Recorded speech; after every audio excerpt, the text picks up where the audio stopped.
India is not just a land of temples and scriptures, it is a land shaped by saints, men and women whose lives became living commentaries on divine truth.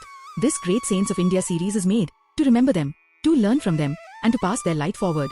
If you have missed our earlier 10 episodes on Appar, Sambandar, Sundarar, Manikavachka, Chendanar, Appaye Dikshitar, and other divine souls, do watch them through the links in the description.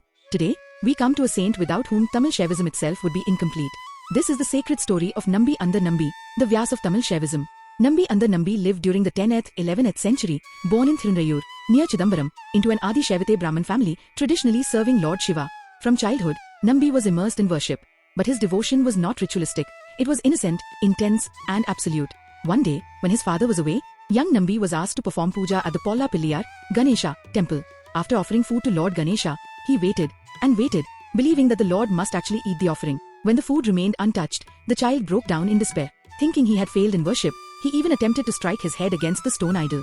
At that moment, devotion crossed ritual, and miracle was born. Moved by the child's pure love, Lord Ganesha appeared in living form, stopped Nambi, and ate the offering with his own hands.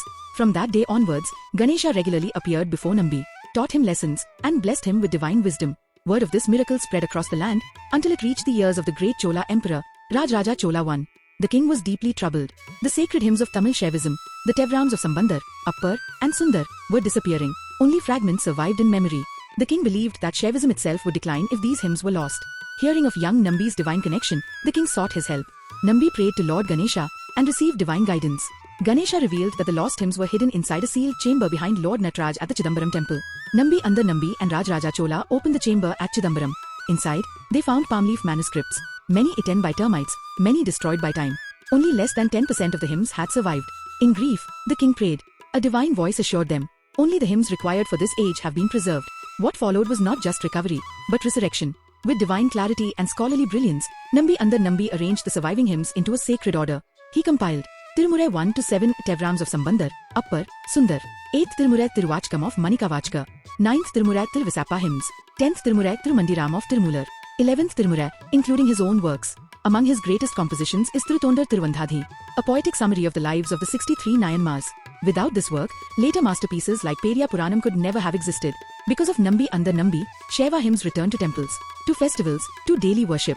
Rajaraja Chola earned the title Tirumurai Kanda Cholan, the king who recovered the Tirumurai.